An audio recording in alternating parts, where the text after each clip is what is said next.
Assalamualaikum warahmatullahi wabarakatuh. Kami dari kelompok 5 dengan tema Tafsir Syiah Ismailiyah, Kitab Asas Al-Ta'wil karya Al-Nu'man bin Hayyun. Kelompok 5 beranggotakan 3 orang. Yang pertama, Jaga Dana Angelita dengan NIM 070403200126. Yang kedua ada Vina Rahmawati dengan NIM 070403200120. Dan yang terakhir ada Inas Fakhira dengan NIM 070403200124. Pada materi Al-Nu'man bin Hayyun ini terdapat 3 pembahasan. Pada pembahasan yang pertama yaitu tentang biografi Al-Nu'man bin Hayyun. Sedangkan pada pembahasan yang kedua yaitu menjelaskan tentang keunggulan tafsir asas al-ta'wil. Pada pembahasan yang terakhir yaitu pembahasan yang ketiga menjelaskan tentang metode dan corak penafsiran.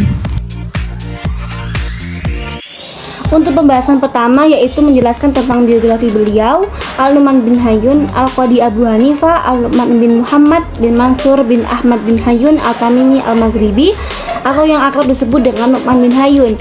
Beliau merupakan seorang ulama yang menjadi hakim dan berperan penting dalam pengembangan paham Syiah Ismailiyah di Daulah Fatimiyah. Diketahui secara pasti terkait tanggal kelahiran dari beliau yakni Nu'man bin Hayyun. Namun dari beberapa pendapat jurnalis sebuah artikel memperkirakan bahwa beliau ini Nu'man bin Hayyun lahir pada sekitar dekade terakhir dari abad ke-9 Masehi pada tahun 299 Hijriah atau 873 Masehi di Kairawan yaitu Maroko. Kemudian masa kecil beliau hingga dewasa dihabiskan di kota Kairawan, Maroko.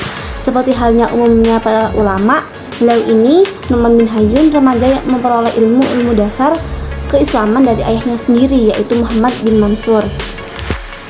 Tidak diketahui secara pasti nama-nama guru beliau yakni Nu'man bin Hayyun selain ayahnya.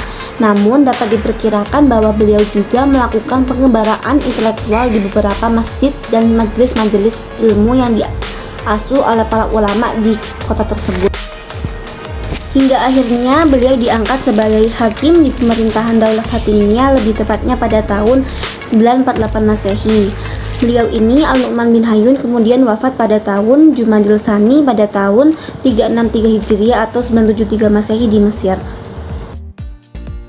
Dan untuk selanjutnya yakni tentang karya-karya dari Nu'man bin Hayyun, di mana beliau ini terdapat banyak sekali karya-karya dari bidang keilmuan, yakni diantaranya yang pertama dalam bidang fikih terdapat karya pada kitab Al-Iddah, kemudian ada Mukhtasas Al-Iddah, kemudian ada kitab Al-Akhbar, Al-Yanbu, Al-Iktisar dan Al-Ittifaq wa Al-Iftiraq dan juga Al-Kitab Al-Mukhtasir.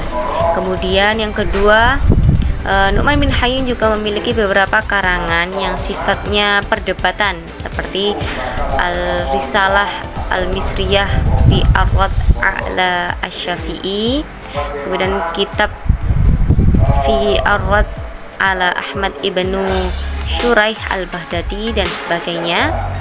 Kemudian yang ketiga, dalam bidang interpretasi Al-Quran terdapat karya Al-Sabil ila Ma'rifah Ilmu At-Tanwil, kemudian Ta'wil Ad-Daim, kemudian dan karyanya yang paling monumental yakni Asas At-Tanwil ini sendiri. Kemudian yang keempat, dalam bidang ilmu hakik atau filsafat esoteris terdapat karya Hudud Al-Ma'rifah, kitab At-Tauhid Al-Imamah, kitab Isbat Al-Haqaiq dan kitab Fi Al-Imamah. Kemudian yang kelima, dalam bidang ilmu akidah terdapat kitab Al-Ta'aqub wa Al-Intiqad, kemudian kitab Ad-Du'a Al-Himmah, kitab Al-Hawla wal Ashihab, kemudian Al-Kitab Asyurut.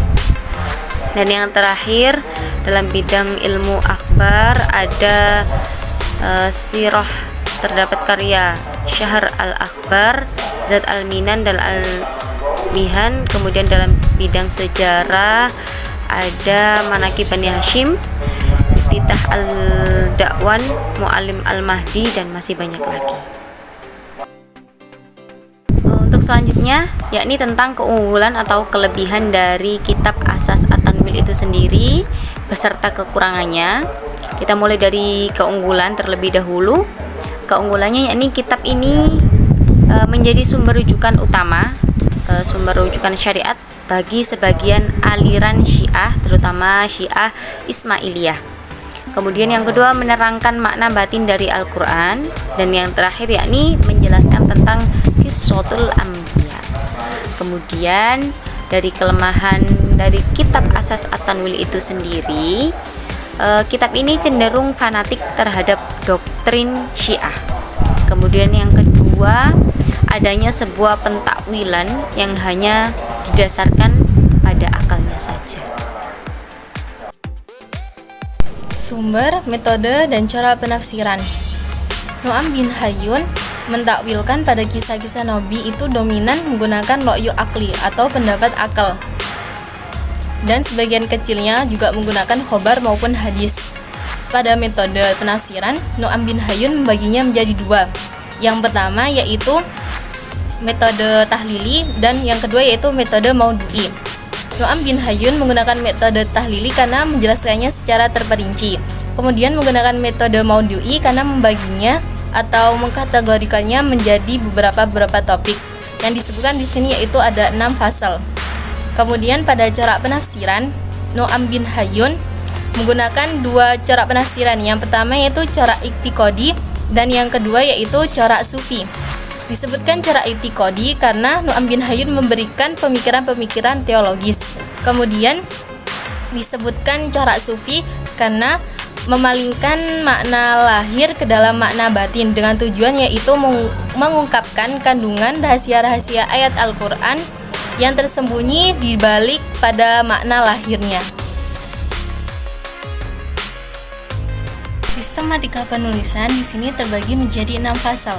Fasal pertama yaitu mengisahkan natik pertama, kisah dari Nabi Adam, mulai diturunkannya Nabi Adam ke bumi, kemudian juga kesalahan yang dilakukan Nabi Adam dan Hawa, dan lain sebagainya. Kemudian pada fasal kedua yang mengisahkan dari natik kedua yaitu kisah dari Nabi Nuh, kemudian ada Nabi Hud dan Nabi Soleh. Kemudian berlanjut pada fasal ketiga yang mengisahkan natik ketiga yaitu kisah dari Nabi Ibrahim, kemudian ada Nabi Ismail, Nabi Yusuf, Nabi Ayub, dan Nabi Syu'aib. Terus berlanjut kepada fasal keempat yang mengisahkan natik keempat yaitu kisahnya dari Nabi Musa, kemudian ada Nabi Zakaria, Nabi Dawud, Nabi Sulaiman, serta Nabi Yahya. Kemudian berlanjut pada fase kelima yang mengisahkan tentang natik kelima yaitu kisah dari Nabi Isa ibnu Maryam. Kemudian dan fase yang terakhir yaitu fasal ke-6. Fasal ke-6 yang mengisahkan natik ke-6 itu sendiri yaitu kisahnya Nabi Muhammad, kemudian kedudukannya Ali, sejarah imamnya Ismailiyah, serta khalifah dinasti Fatimiyah.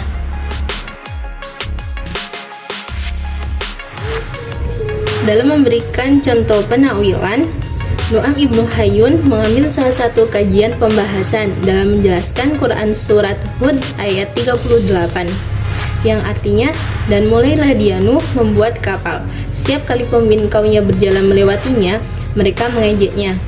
Dia Nuh berkata, jika kamu mengejek kami, maka kami pun akan mengejekmu sebagaimana kamu mengejek kami. Dalam menjelaskan ayat tersebut, Nu'am ibnu Hayyun menguraikan berbagai komponen dari kapal. Menurutnya, komponen dasar pembentuk kapal ada 4, yaitu kayu dan besi sebagai bahan pokok. Keduanya ini menjadi perumpamaan utama sebagaimana akal dan jiwa sebagai komponen ketiga dan keempat. Dua komponen terakhir ini juga bisa diumpamakan sebagai al-qaum wa al-laut serta al-sabiq wa al-dali. Dalam konsepsi Ismailiyah, dua komponen terakhir tersebut disebut sebagai al-natik wa al-imam. Kemudian tidak hanya itu, dalam banyak tempat Nu'am ibnu Hayyun senantiasa memasukkan infiltrasi konsep imamah dalam menjelaskan suatu ayat Al-Quran. Misalnya dalam penakwilan Quran Surat Al-Waqi'ah ayat 79, la yamassuhu illal mutahharun. Ia menakwilkan bahwa yang dimaksud dalam term al-mutahharun adalah orang-orang yang suci berupa para imam Syiah yang merupakan keturunan dari Nabi Muhammad. Dengan demikian dapat diketahui bahwa Nu'am ibnu Hayyun sangat dipengaruhi oleh konsep teologis dalam memahami sebuah ayat Al-Quran.